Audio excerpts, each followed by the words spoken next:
Hi guys, welcome back to April After Dark. I'm back here with my husband Toby again. And back so again. We're discussing I almost said discussing Dexter, episode 8, which is called The Kill Room Where It Happens. So let's go ahead and get into that. Yeah, so we start out this episode where Batista, right? He's in the room. It goes to him. He's in his room looking at his layout of, the crimes, like what he thinks is going on with Dexter. It's his whole board of like his little, like something that you'd put like pictures and string and all that, like yeah, like what you would see in Miami Metro when they were trying to solve the cases, Or like some people say Charlie Day or something, like him looking kind of crazy with his board of all this stuff. Yeah. His Charlie Day board. I don't know. That's what I mean. I know exactly who they're talking about, but yeah. So Batista's got that wall of They Harbor Butcher, and he's doing he's got his phone and he's doing these he's recording like voice notes to himself, like memos, and it immediately made me think of Lundy from season 4 because he has a little recorder at the time, and he's talking about Trinity Killer. He's like he's thinking of like what the guy is. It's a white male in this age range, and he goes and then Trinity actually bumps right into him. He's like something, he says something, and he goes something in his eyes, and that is the killer. That drives me insane when I think about that now, that he actually bumped into who he was looking for, and he was making notes about him. It's aggravating. Yeah, it's crazy. So yeah, that reminded me a lot of Lundy, and also Batista says something about like he's pinpointed all of Dexter's stops. He knows he's your car driver, so he picks people up at LaGuardia and some other airport area, and that he frequents these a couple restaurants, diners. And one of them is like a Cuban restaurant. He goes, the Cubano is decent, but anyway, like he gets distracted by his whole MO. Yeah. But I thought that was funny that he's like sitting there. He's like, the Cubano is decent, but anyway. Yeah. So we know that Batista has his AirPods, and he's tracking Dexter. So that's kind of what he's doing, is like plotting, what his next move is, and what he's going to do to catch Dexter. That's really what is going on, and you're just like, oh man, can you just stop? And it's like, no, he's not going to. He's not going to stop. I don't know what will stop him. Yeah. But yeah, it's a little disconcerting because I'm just sitting there thinking, like, does Dexter not realize that like white case with no silicone on it is like rattling around in that side panel? He doesn't, I guess, apparently. Maybe he's just a really careful driver and he doesn't take turns real hard or something. Well, yeah, I don't know. I've never been to New York, so I don't know how fast you can really. I think it's a lot of stopping. It is insane, what it is in New York. You've been, I haven't been, but yeah, maybe that's insane. Why he doesn't know. Yeah. So we go from that, and he just, at the end of the scene with, where are you now, Dexter Morgan? He's like, and so he's, we know that he's planning to track him, and then we go to, the next scene, we go to Dexter, and he's getting ready to figure out, like... He's calling, he's thinking about, he's got Ghost Harry with him, and he's talking about, what is it? He's like, I need to call... Oh, yeah, and then there was Al. And he's like, you're losing all your friends. Yeah. He's like, they're not my friends. Yeah. But that's the last one that's standing anyway, so he calls Al. Yep.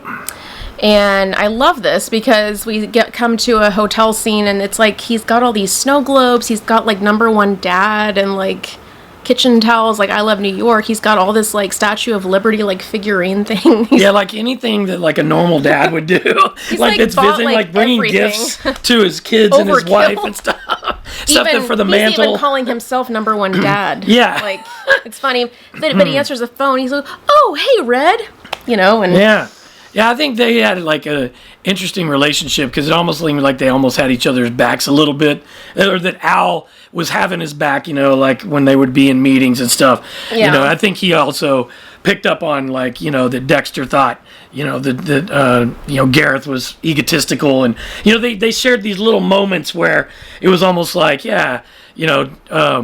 Gareth was calling out, Red for what his presentation was, and Al was taking up for him. I liked it, Yeah. And so like they had this little thing. So when they're on the phone, Dexter is like asking him, hey, he goes, oh yeah, crazy what happened the other day. I mean, how are you feeling about all that? He goes, yeah, I don't know. It'd be really good to have like a friend to talk to. Maybe we could meet up. And he's like, oh,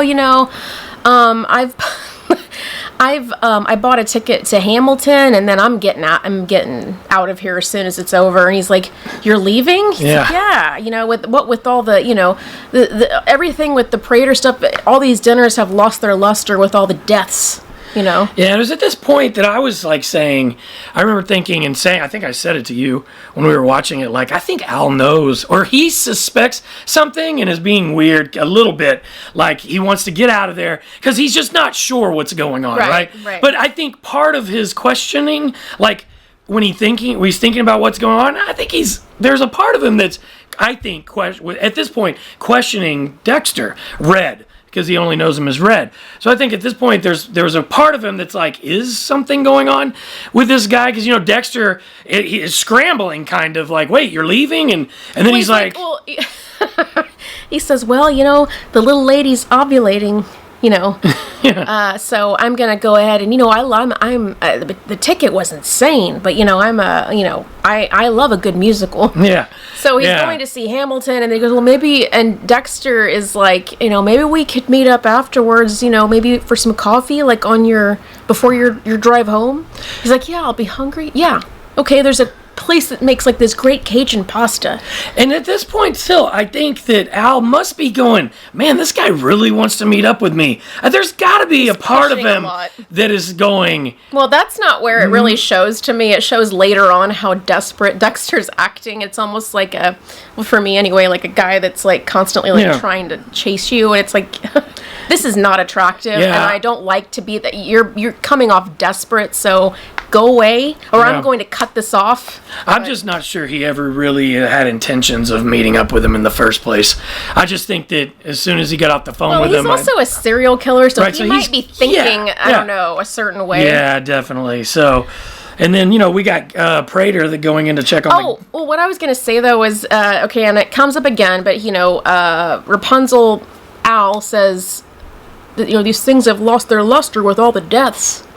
Oh, yeah. So I was like, deaths. Gareth, you don't know anything about Lowell. You don't even know Gareth had a twin, but I was thinking maybe Mia with, not unaliving herself in prison, so I don't know. Yeah, we definitely don't know that Lowell, or they don't know that Lowell is dead. They just know he's missing at that point. They barely even talked about it, honestly. Yeah. Anyway, so go to the next scene. Oh, I was just saying, the Prater, we see Prater walking in and checking on the gala,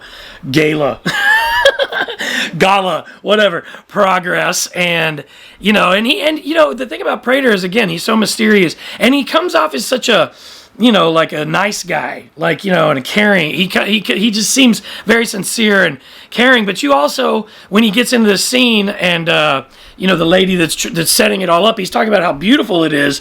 Well, she forgets one thing, and he's looking a little bit like, Yeah. Wait a minute. What are we doing this for? Yeah, what are we here for? Wounded, and somebody says wounded officers, in the line of duty, and then she kind of looks very panicked. It's like, I can't believe I didn't think about it. The ramp. I should have had a ramp. I am so sorry. I will. And he's like, it's okay. Whatever her name is, I don't remember. He's like, it's okay. You still have 2 days. Do you think you can make that happen? Yeah. And then she starts to walk off. Yes, sir. I'm on it. She's scrambling. And he's like, well, wait a minute. How's your daughter doing? And it's here that we go, see, Prater loves to have this power over people. He does. What do you think about that? I think he gets off on that, yeah. Yeah, because he's doing it in a nice way, like, hey, how's your daughter? And, the doctor that you got her with, it's a miracle, or whatever. She got a clean bill of health, so it's like he's making sure that she remembers that he did something major for her. Yeah, he says, I feel so privileged that I can do that kind of... It's my privilege. Yeah, my privilege. And it's just like, he's got to put that in there to kind of remind her. She still seems thankful, but also kind of panicked, right? Oh, and so she's definitely panicked. Yeah. So the next thing we see is Charlie is like kind of confronting Prater, about how she's got this weird feeling. She's suspicious of Red, but you know what it is she comes around the corner, and as soon as Prater sees her, he looks annoyed, and he's like, what? Oh, that's right. Yeah, and let's talk about that for a second, because we've been talking about how Prater seems to have this, like, thing about Charlie where he might have something on her. He might have something on her, or he seems highly annoyed by her, or just he's kind of the dick to her. Like, all the time. Like, he's very dismissive and talks over her and talks down to her. Yeah, for somebody that is like his right-hand woman that is there to protect him, he doesn't treat her well. There's something like there's verbally and... Yeah, there's something weird going on with that relationship. I don't know. I mean, obviously we don't know what it is, but there's something. Because I kept thinking, she's so disgusted by the serial killer stuff, so... why is she? Is it because of her mother paying for that, or like does he have something on her where like if you do anything or say anything, I have you, you're done. I feel like there's so many backstories that we just don't know. Oh, definitely. That we wish we knew about all of these people and everything. And who knows? Maybe we'll find it out eventually, and it'll come back. I'm sure that's how they wrote this and set it up. But it's a little, She basically is saying, there's something off. After he's like, what? Like he's so bothered. Like, why are annoyed? Why are you coming over here bringing your BS to me? Yeah. So then they go somewhere, and then she's like, I just, I might have missed something with Red. I something feels off. She's like, I just have this really bad feeling, and he's like, I'm sorry, what? You have a feeling? Did you say feeling? And he's like, I could give a about your feelings. Yeah. I don't care about your feelings, which is clear. Which is weird too, because you would think that he'd be like, "Wait a minute, what's going on? What are you having?" You would think that he would at least, if she's as important to him as she seems to be, you would think that he'd be, curious about what she's gonna say. Yeah. But his whole thing about you having a feeling, because he's very protective almost of Red. He's like, so let me get, like, what is your theory on this? That Red infiltrated the entire group, killed Lowell, had me arrested, staged a whole scene where he could kill, which is actually what exactly everything happens. he did. He's like, I actually trust Red. I've grown to really like him. And she's like, well, I don't, something is wrong. And he's like, well, what is, or she says something, I don't know, something about, you need to let me do my job. And he's like, oh, I'm sorry. And what is that again? Yeah. He's very... Yeah, she's like, to protect you. He goes, then do your job. Yeah. It's a very volatile relationship between the two of them, which I'm hoping that we find out why.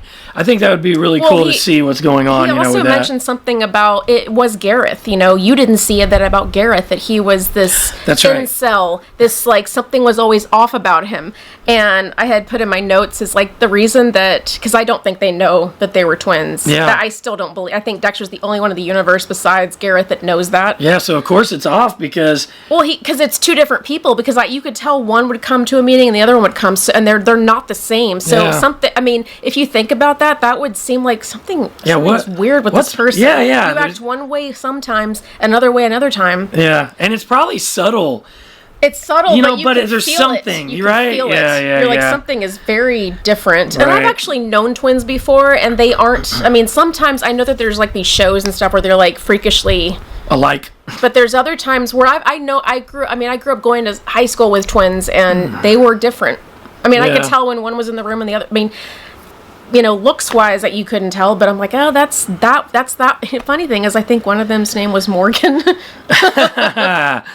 Well, so the next scene we go with Harrison's talking to Elsa about the landlord. It's just basically setting up the whole problem with the landlord. But I did notice something. She has a ponytail. I don't know. Yeah, I don't think made there's me feel anything really to that. weird because we don't really know if Al. Yeah, that's true. We don't know. Well, we haven't gotten to that part yet. What he's up to, yeah. We haven't gotten to that part yet. But anyway, she has a ponytail, and I'm like, why are they showing us this? Yeah. It's this beautiful ponytail, like fishtail braided ponytail, and I'm like, why are they showing us this? And they're showcasing her ponytail. Well, because he's the I'm the ponytail guy. Yeah, I'm the ponytail guy. That whole thing. Oh, but it's just goofy. I mean, it's horrifying what he does, but to call it the ponytail guy, I don't know. And so she's basically telling him he's at like a boat park with her son. Yeah, I can't think of his name right now, but but it's boats, and I kept thinking of the Slice of Life. Slice of Life. I kept thinking that because Harrison sure seemed to know all about the boat. Yeah, that is all the funny. Parts I didn't of think it. about that. That's thought true. about it. I was like, oh, it's kind of a callback. But then she was saying, he's like, how is the landlord situation going? And she says it's worse than before he turned the heat off. We're not so gonna again, have like anywhere to stay. It's or setting up like that. it's setting up for the whole thing that's coming with the landlord. And you know, Harrison is feeling really guilty. He thinks it's his fault. He's like, maybe I shouldn't have, said what I said to him. Maybe this is why it's worse. He's taking way too much responsibility on himself, with this. Yeah, so then we go out to Dexter is now scoping out where he's going to A kill room. Set up a For kill room for Al, who Rapunzel. he thinks is going to be Al, And so he just happens to find this wig shop, and there's a sign on the thing saying that they're on vacation. They're going to be gone for a month, which is kind of a perfect scenario. It's a wig shop. I mean, he's kind of like, funny. I can't get pictures of his victims, but I can, there's like wigs, there's, he can use that to what he needs to do for him. And we see that Batista is noticing that Dexter's car has been moving, and Dexter has been in this one spot for like an hour. Over an hour. And he's like, I'm on my way out there, and then he gets out there. Yeah, and he's looking around for Dexter. He's trying to find his gone car already. He's trying to find his car, but he can't find his car. He's looking around, and then he notices the car is leaving, and he's standing right in front of the wig shop, which is hilarious, because but he doesn't look back at the wig shop, which is funny, because he's very he notices everything, but he didn't notice the wig shop back there. He just notices, and he's talking. He's also talking he's doing on his voice recording like thing. Lundy, like I said earlier. Yeah, so and then we go to Wallace, who is listening to the Bee Gees again, Staying Alive. I think I actually always, had like, I like that song, but I think this show is going to make me hate the song now. So I'm like, this is just stupid. She's researching. Does she not have anything else to listen to? Yeah. I guess that's just her zone song or whatever. But and it's kind of funny that it's Staying Alive. I know, it's all these murders. Staying Alive, yeah. But it's also the CPR song. I'm a dental assistant, so we learned, CPR many times, and the instructor that I've had for years always says, just think about the Staying Alive song. And it does go to the beat of that, so that whenever I hear that, I think about CPR training. Yeah, she's so Wallace is researching the Bay Harbor Butcher now. She's looking at all these news articles that online that she can find, and it's kind of scrolling through all these different ones. And one of them that we see is I wrote the dates because this was in the show. We like to pause things and read things and stuff like that. So it says October 7th, 2007, mass underwater grave discovered off Miami coast. Yep, Dexter's work. And this, I wrote in here, this is when Dexter can't stand his moniker of Bay Harbor Butcher. Like, when they were having to go in, Miami Metro was having to go investigate it, and he's like, he just could not stand it. He hated the fact that that's what they, coined him as. So I remembered that, though. That's what made me think about that, because, this is when he hated that name. He was like, that's not, really, they couldn't have come up with something different. Yeah. And then they, let's see here, 12/18/07, Dokes' poor face shows up again. This poor guy.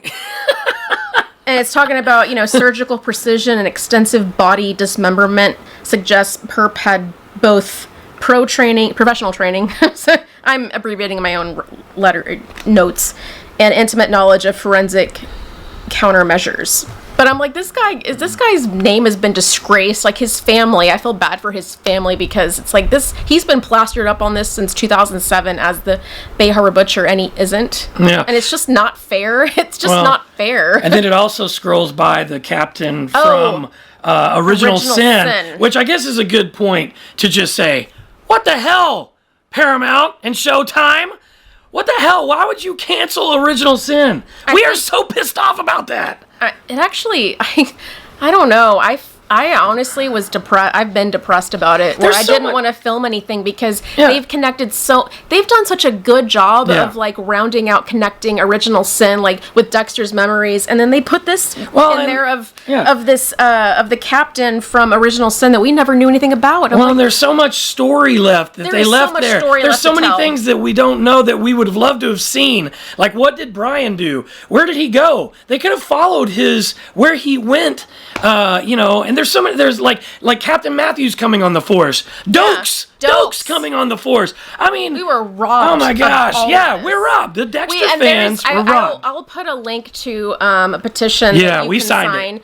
I've signed and paid a little bit of money just to get it more views. The other day I saw it had like 35,000 signatures, which is a lot. It's ridiculous. They should have canceled Yellow Jackets. Dexter Original Sin broke records for them. It doesn't make any sense to me at all. It makes 0 sense. Yeah. But the guy that decided it is probably like a... He's not into universes. He's not into prequels. He's not into that kind of stuff. But hey, look at your audience, man. Because I mean, like if they don't care, but he doesn't. He's not. If Original Sin wouldn't have been successful, I would have understood this. But I mean, it had millions of viewers. It also broke records for Showtime and Showtime. Yeah. You know. So anyway, I just had to say that because they had renewed it in April, which I thought was an April Fool's joke because he texted me on April 1st. I'm like, are you sure this isn't a joke? Yeah. No, it's real. Yeah, it was a merger that happened, and there was a new guy that took over. And anyway, I just had to mention that. But back to Wallace, she's looking all this stuff up, and then we see Oliva, her partner, comes in wearing a tux, and they talk. This is weird, though. I mean, I don't know. I think it's just the writers toying with us. They have him because a lot of people think that he might be the New York Ripper, and I don't know about that. But they have him come in there, and he kind of stands in front of her board of New York Ripper stuff, and he's like. He like turns around, does a spin, and he's got his hands up. I was like, oh, that's just to mess with us, I think. Yeah, the writers know that all of us out here are, trying to write our own stories in our own minds of what could possibly be. And that's what is fun about this show. Everybody, I mean, I will say, and we'll probably do a separate video. I don't know. I don't think we're going to talk about it in this video. All of the people are on the internet talking about are the New York Ripper. And it's just gotten ridiculous. And so we may do a video about that, right? We do need to theorize. Yeah, I think we might. Their theory, like some of the theories that some people are so against the theory that we think is actually true because you can't really prove. Well, we'll get into that next time. Yeah. Anyway, I don't know. So he's all he's all dressed up and stuff, and she's he interrupts her investigating with her staying alive, so she always seems a little annoyed when he's doing this. Yeah. But he comes up, he's got his suit and all that, and she's like, why? Yeah. Takes her headphones off, and he's like, and I really do. I think that Oliva is on Prater's payroll. Yeah, you've been saying that, and you know what? It could be. That could be because the way he was talking is like Prater has donated, so much money to this force. We're going. It's captain's orders, Yeah. And I was like, I think, I mean, he may not be, the New York Ripper, but I think he's on the payroll, like gives him information. Yeah. But she looks at him and she's, she looks at his sleeves and what does she say? She says, his left sleeve is shorter than his right. This, where am I at on my notes? Sorry. Your left jacket sleeve is slightly shorter than your right. And I think they're showing us that because of how observant she is. Yeah, her attention to detail. Yes. Yeah. And then he's like... yeah. Yeah, and then, actually the next scene was where Batista's out on the street looking for Dexter. We talked about that earlier. So the next thing we see is Dexter is getting acupuncture again from Blessing's daughter. And inadvertently, he outs Blessing to her for being a child soldier. And he didn't know, but they were just talking. He was trying to have conversation with her. She was being, really, I don't know, she was, kind of, from what I've heard other people say about acupuncture, what she was doing would hurt you. And he can take a lot of pain. So when he's like, ow, it's real. Yeah. But she was distracted a little bit. He's like, oh, I'm sure, with your grandma dying, and all that. And she's like, no, it's not that. It's my dad, which is Blessing. And she's talking about, my fiance Sam got accepted to some college in California, Berkeley or something, I think. Maybe I'm wrong on the name. I might be wrong. That he got accepted. He goes, oh, that's great. Congratulations. She goes, yeah, if he could just say that to me. Yeah. She's very distracted. Yeah, she's already having bothered. a bad... She goes, he could just be such an asshole. And then they get into conversation about, his past. Well, and she says something like, well, he did just lose his mom. And she's like, oh, I know. And she goes, and I also don't know, what it was like to... She mentions this. So I'm kind of backing Dexter up on this. She mentions, I don't know what it was like for them to escape Sierra Leone. Yeah, which leads Dexter to kind of, she must know about his past. I think that's what he was thinking. That? So he brings it up, and then she didn't know about the child soldier thing. She's about like, what? Being, kidnapped by warlords and all that kind of stuff. She goes, well, he didn't want to be. He was kidnapped by warlords. Oh my God! And then she just loses it. She flips out, and she like, can't do this, and she leaves. And then we hear a laugh. Oh, well, it zeroes in on the ceramic cat that Prudence gave. It's looking up, but all of a sudden, you hear this,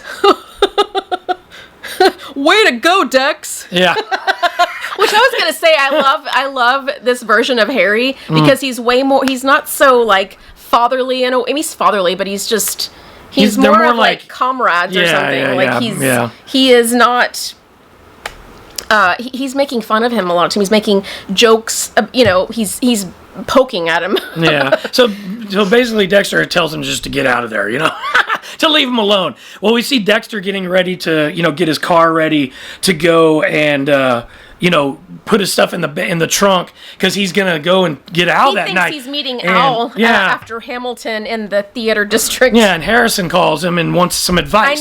He's like, I effed up again. So they met at Applebee's. What do you mean you effed up? When Harrison says this stuff, you don't know if he did something, and I think that is true. Dexter is thinking that too. Like he's like, I fucked up again. Yeah. It's like any parent, when your child says something like that, you immediately start thinking about how you were. What do you mean again? Or what do you mean?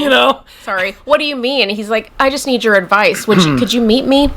He's like, and he looks up the time, like, span of how long Hamilton is. It's like 2 hours and 45 minutes, which is long. But he's like, yeah. Could you meet me in the theater district? He's like, the theater district?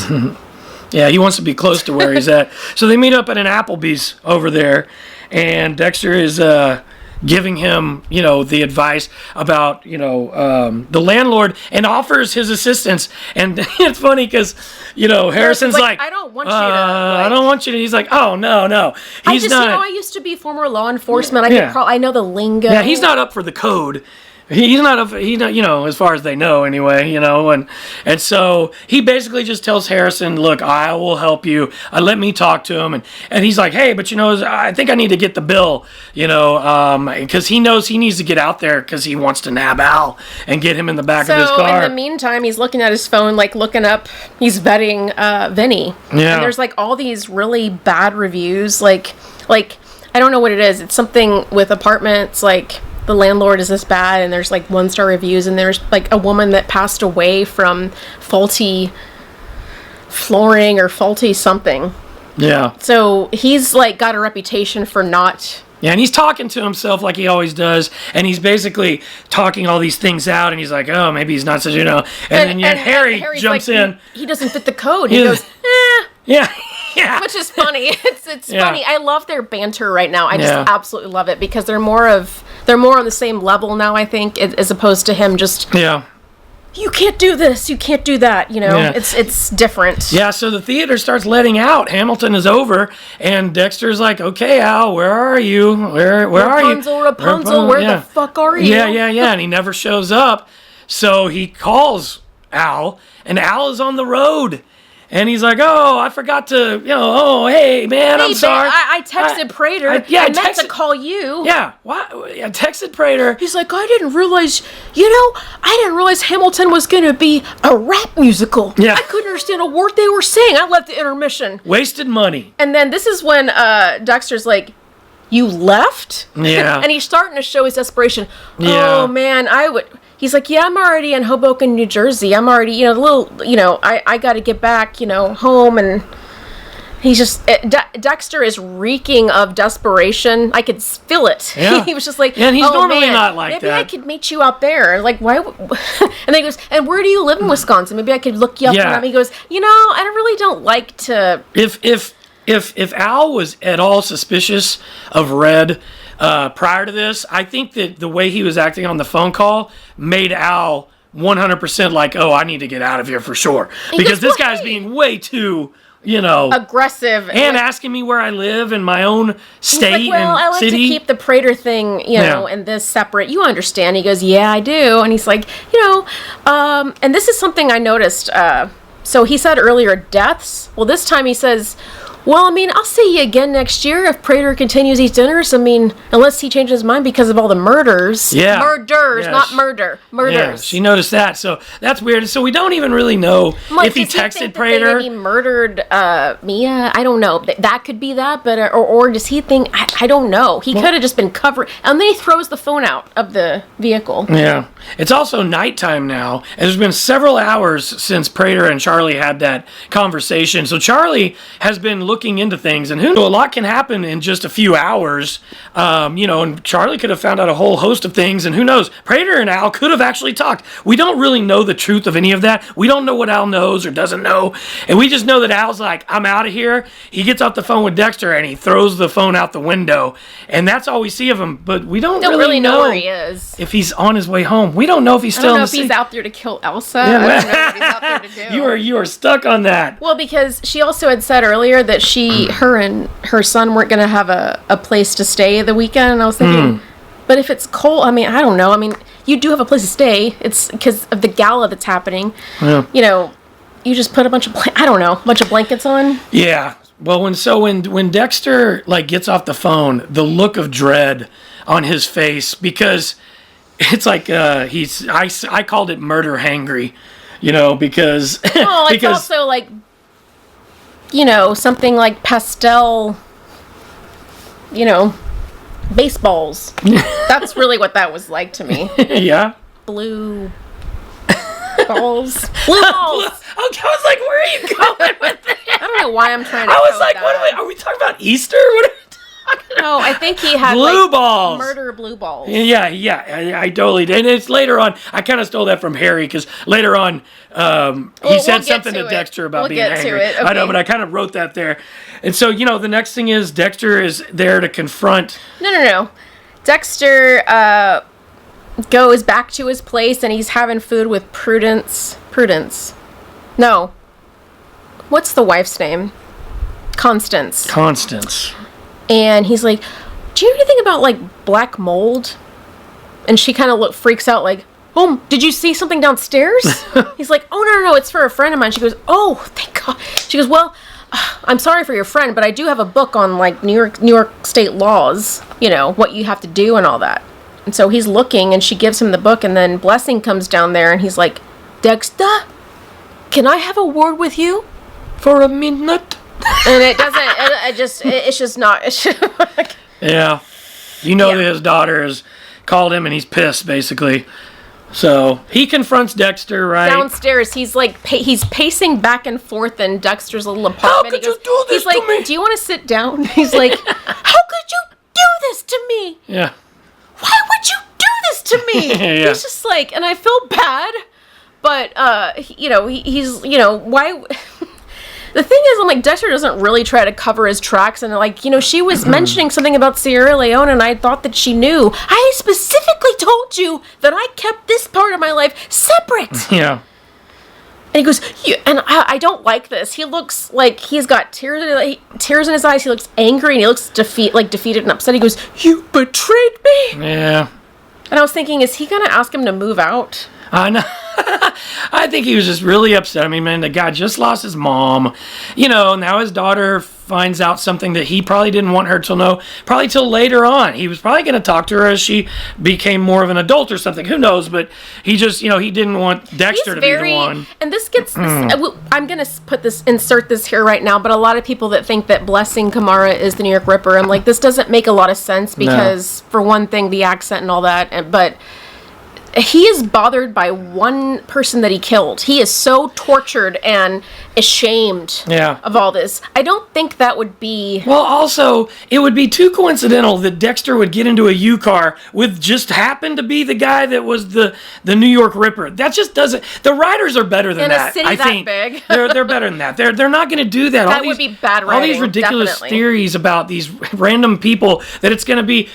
it'll be nice to figure it out, but so that'll all be over with because it's really kind of annoying listening to it all. But I forgot about that one. Blessing leaves, and then Dexter's immediately he's flipping these pages, and then Harry appears again. He goes, "You're really upset about this," because I think he actually is. He feels bad about it. He's like, He's like, well, I was just trying to help. He's like, well, this is something that I'm not used to, is you're trying to help relationships. Usually you're trying to end them.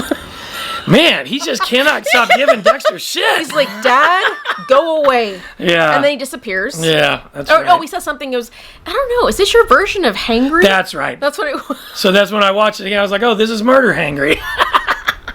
He's like, Dad, go away. Right.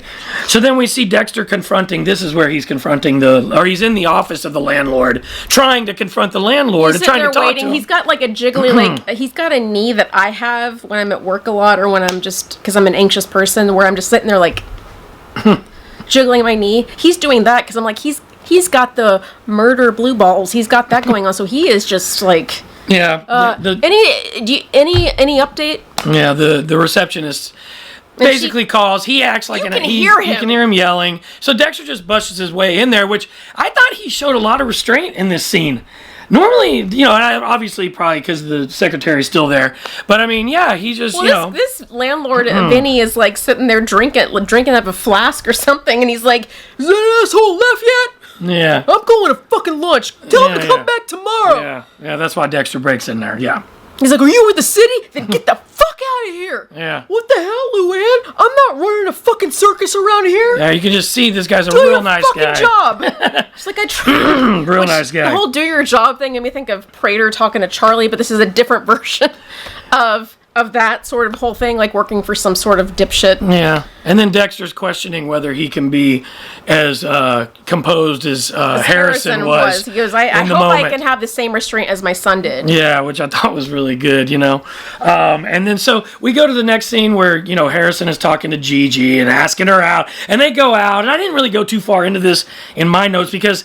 it is what you find out about her, you find storyline out. But to me, it's just, I'll tell you. I mean, they're hanging out. He goes, oh, I know a good place we can go, because he asks her, you want to go out, and all this, and they go. It's the Empire Hotel where he works out. It's like a bar upstairs, which actually I've heard from people that actually live there. That is a real thing. That is a real, like, club hangout thing. Yeah. So, anyway, they're hanging out, and her arm has permanent nerve damage, and I feel like there's maybe she's the Ripper. No, she's the New York Ripper.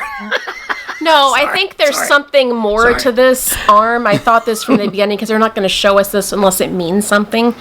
So I think there's something more to it. I don't know if it's like an abusive, ex-boyfriend or father. I don't know what it is, but it's going to be something that probably riles up Harrison. Anyway, the two of them are flirting and all this stuff, and she's gung-ho for stuff, and then they moved too forward too quickly because he asks her out. Then it goes to the scene where Dexter actually sticks Vinny and puts him in his trunk. So we missed that part. Oh, sorry. Yeah, sorry. We jumped forward a little bit on that. Go ahead. So yeah, so that, I guess maybe that's why I didn't write too much about that, because he just sees her in front of the college and asks her out, and she said, of course she says yes. They flirt and they do their own thing. Vinny leaves, and he's like, he's walking up the street.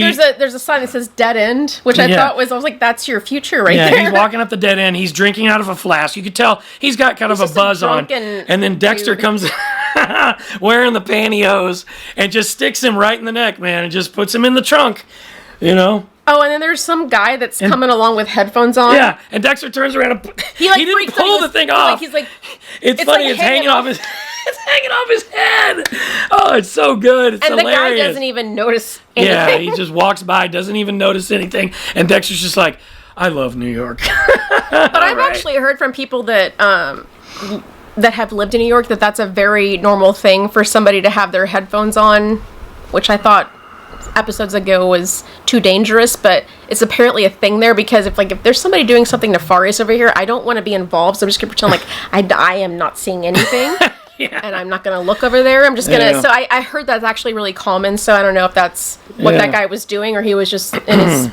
whatever. Yeah, so that's when we go back to... So now we go to the scene where Harrison and Gigi are at the Empire. You were talking about all that, and just all the theory you had. Music, I didn't know that you didn't tell me that. No, I thought that was good. I do think there's something to her arm, because she's like... really upset about... I mean, she's not really upset, I shouldn't say. She seems very defeated by the idea. She goes, my lifelong dream of becoming a detective is gone, because I have permanent nerve damage in my... because of what happened to me. And Harrison, I thought this was a really cool thing for him to say. He's like, I just love this. It's just like making him and his dad's bond. I mean, Dexter doesn't know this, but he's like, my dad worked for Miami Metro. He was a blood spatter analyst. You can do other things. You don't have to, there's other things you can do to do the same thing. And then she kind of, so anyways, they're dancing and stuff, and there's all this, what's going to happen. And so we get to the next morning, and they, Harrison gets up. They both get up. They go down the elevator. They're making out, and they leave. The next thing we see is Dexter is basically got Vinny on his table, and the smelling salts, and Vinny wakes up, and Dexter just literally scares the bejesus out of Vinny. I had kept wondering, the landlord. They had shown the trailer for this episode prior, and I was like, I kept telling, I was like, why is he wearing that crap on his, why is he wearing a stocking? And now I get it. It was to disguise himself. He was not going to kill Vinny. He didn't plan on that. He was just going to scare him. Yeah, because you didn't know at that time when you were just seeing the promos if it was Al on the table. But why would he be wearing the, why would he be wearing the thing? So he's scaring Al. He's telling him about his tenants, and he's freaking him out. He's covering his nose and his mouth, and he's like, oh, imagine what it would feel like. Yeah. To not be able to breathe, and can't catch your breath, and then he's just like, and then we see Batista pull up already on the trail, and he's coming out, and he sees the wig shop, and he realizes that's it. This is a it. Light on in there. And so he goes and he's jiggling the thing to try to get in there. And Dexter's still talking to this guy. And like, if you ever. Do you think you can change? Do you think you can change? Yes. He's freaking out. And then you hear Batista goes back to him and he gets the lock open. And Dexter hears it. And next thing you know, he's freaking out. Don't kill me. He tried to kill me. I love this shot. His pants are like half off. He goes, and then what is it? Batista's like, "Where's Dexter?" Anyway, it actually knocks Batista all over. He falls over. He's like, he's looking around. He's got his, he's just looking around, and then he sees, So he runs out of the building, and then Batista starts going through the room and realizing, and then he runs in the back because he hears the car. He hears the car peeling out, and so he knows that Dexter is gone, and so he goes back into the room and is looking around and is realizing what this is, that this is a kill room, and that guy was about to be killed, and he stopped it from happening. Which made me wonder, though, did Batista ever see a scene like that? Like, did he ever see all the plastic around? I don't even recall if he ever did. I don't think so. And what happens is he calls Wallace, and he tells Wallace that he's got proof of the Bay Harbor Butcher, and so he tells her, you just need to get down here, and she was obviously leaving for the night. Yeah, and she was about to leave, and then the phone kept ringing, so she turned around, she goes, "This is Detective Wallace." Yeah, so then the next thing we see is Dexter is driving, and he's like, "How did Batista find me?" And so, he pulls over. He realizes, oh, wait a minute, he was in this car. He's tracking me. He pulls over, he checks everything in the car, starts on his side, goes all the way around the car, everything, goes around, looks in the back seat, glove compartment, front seat, sits in the front seat, passenger side. I was like, are you not going to look right there where he was sitting? Yeah, then he finds the AirPods, and he grabs them and steps outside, and he throws them on the ground, and he stomps them, and he just looks so pissed. Well, he's taking all that anger out of not being able to kill somebody. He's got slobber coming out of his mouth. He is like rabid. He's rabid, and he's like, I'm going to put an end to this,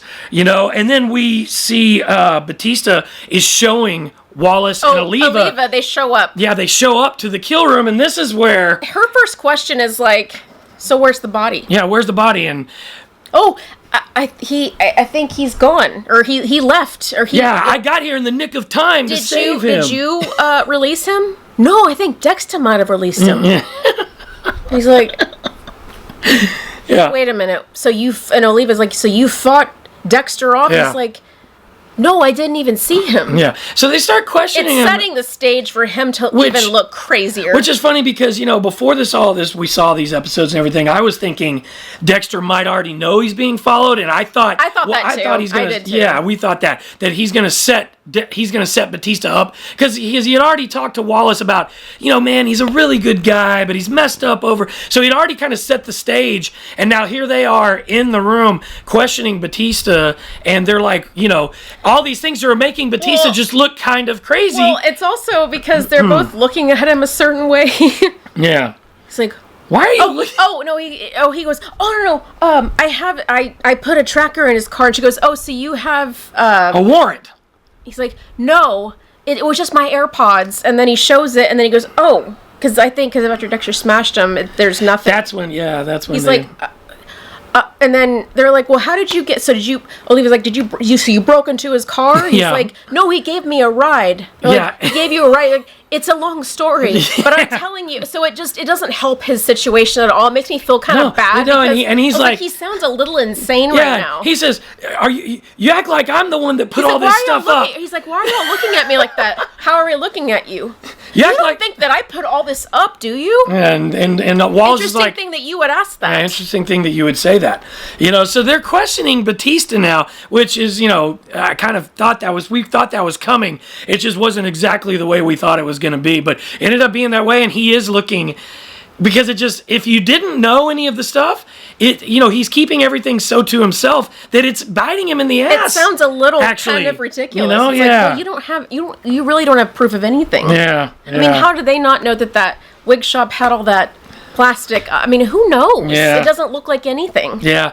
So the next thing we see is Dexter now is in his apartment, and he's talking to Harry, and he's freaking out, looking out the windows. He's super paranoid. He might have bugged this place. He bugged this. He goes over to the cat. And he's shakes like, it. shaking the cat. And Harry's like, he had his AirPods in your car. It's not like he's doing this sophisticated thing. He's trying to calm Dexter down, and all that kind of stuff. And then the next scene is that we see Wallace. She calls Detective Quinn. She's making a phone call, and it's Quinn on a crime scene answers. I had already seen that Quinn was going to be in another episode, and I'd seen him standing somewhere over like a murder scene. I had seen that, and I was like, that's coming into play at some point. Yeah. And she, she's asking, hey, it says you're getting a call from NYPD, whatever. And he says Lieutenant Quinn. Yeah. Lieutenant Quinn. So he's, grown up in the ranks as obvious. And she's like, I'm just calling to follow up on the Bay Harbor Butcher case. And he's kind of like, he pauses. He's like, and she thinks there's a bad connection. He's like, the Bay Harbor Butcher case. Yeah. Yes, the Bay Harbor, and the status of it. Yeah, and he's like, that case has been closed for years. Yeah. And then she's like, well, so your captain is here. Captain Batista. He's like, oh no, he was our captain. Yeah. He just up and quit like a few weeks ago out of nowhere. Yeah. I don't know what the fuck he's doing in New York. Yeah. Which doesn't help. He said, oh, he's a really good guy. He said the same thing that Dexter said. He's a really good guy, but I don't know what the hell he's doing up there. Yeah, and this is another thing where because Batista is keeping everything kind of just to himself, this is biting him in the ass again with Quinn now. And it also bit Dokes in the ass. Yeah. I mean, that's the thing. If he had told Quinn, this is what I'm looking into. If I call you and some crazy stuff is going down, you need to have my back. But he didn't say nothing like that. Because he didn't know anything. So Quinn doesn't say anything. In fact, he kind of just is like... Corroborates Dexter's... corroborates He's a really good guy. Yeah. But, I mean, sounding like, so he's not currently in office. He's not... He has no... So she's basically getting this whole thing. You have no jurisdiction out here. Yeah. You have no right to do what you're putting a tracker... Because that is illegal to do that. Yeah. So all of this, and she's... I mean, he just corroborates without knowing it. Yeah. What Dexter said, he's a really good guy. It's a real big shame what happened. He was such a good guy. Yeah. And then, because then Quinn has to say, oh, he's a real good guy. I just don't, he up and quit out of nowhere. Yeah, yep. So, then the next scene is the final scene where we see Dexter eating a steak with Harrison at the restaurant. A steak, by the way. Yeah. Mind that. Steak. Yeah. And they're talking, and Harrison is basically saying he needs a place to stay for the weekend. He also said, everything's gone better with Elsa's, landlord. Oh, that's right. Yeah, he's like, what did you say to him? He's like, oh, I think I just told him, your actions have consequences, which kind of freaks me out, to be honest with you. Yeah. He's like, I just, said that. He goes, you scared him, didn't you? He goes, maybe I did, And then, Harrison goes off on, needing a place to stay, right? For the weekend because the gal is going to have all those rooms taken up. And Dexter is, about to answer, and then suddenly... his face drops into a weird thing, and I'm like, is he saying Batista? Who is he seeing? Yeah, somebody was obviously Batista. coming. We see Prater walking up. Red. I didn't know you had a son. Yeah. Oh, man. And then they show Charlie sitting outside. Smug At the waving. car, you know. And then it goes back to him, and then it ends, right? Like, I mean, so... And it's just like, whoa, what is about to happen in this next episode? It's going to be intense. It's the second to the last episode. It's going to be crazy. It's the penultimate episode, actually. Yeah. And that's most of the time where something more critical happens than the finale. So. Yeah. I've had anxiety about it. Yeah. I don't know what's going to happen. Yep. I don't think that Prater... I still don't believe that Prater knows or Charlie knows that he's the Bay Harbor Butcher. I just don't think that they know that. I think Prater might still. So I still am hanging on to my original theory. No. Till the end. Till it's proven wrong. We don't know. Don't believe it. We don't know. We'll figure it out. We'll figure it out when it's all said and done, won't we? Yes. And then, we'll do this next video. video. We'll reconvene. Actually, probably this weekend we'll cover episode 9, which is called Touched by an Angel, which I don't like. Yeah, the thing is, we're going to say it again. We don't want Batista to die. No, absolutely We don't want anything bad to happen to him. Yes, he's been very... but who wouldn't be at this point if you were him? I didn't want any of the... I didn't want Dokes to die. Right. I didn't want LaGuerta to die. I didn't want Deb to... I didn't want any of those people to die. No. It was like so not something that anybody's happy about. But this... Yeah. So we hope that he doesn't, right? I don't think he... I don't know. I have a feeling he may not die. I just don't think that they can do that to us again after what they did with New Blood. I don't think they should do that. That would be such a gut thing to me. I hope in some way Dexter maybe saves him somehow. I think that might be the way. In some way he ends up somehow needing help, and Dexter is the one that saves him, and maybe that's where Batista will go away. I don't know, because you see in the previews for it. He might be put away somewhere because he's being crazy. Well, you see in the previews for it, Wallace is telling him that he has to go. If you're not gone by tomorrow, if you don't cease and desist, I will have you arrested. Yeah. It's going to be incredible, y'all. It's tomorrow night, right? So we're excited to see it. So it's going to be fun. Got any parting words here? I don't know, but I've had major anxiety about the last 2 episodes. I'm worried about Harrison. I really am. Well, hopefully he'll be okay. I don't know. Anyway, we will see you next, or maybe this weekend. Yeah. We'll do our video on the theories of the New York Ripper and how, all the theories that are just wacky, ridiculous, and what we actually think might be the case. So we'll stay tuned for that. Have a very creepy night. Bye. Bye.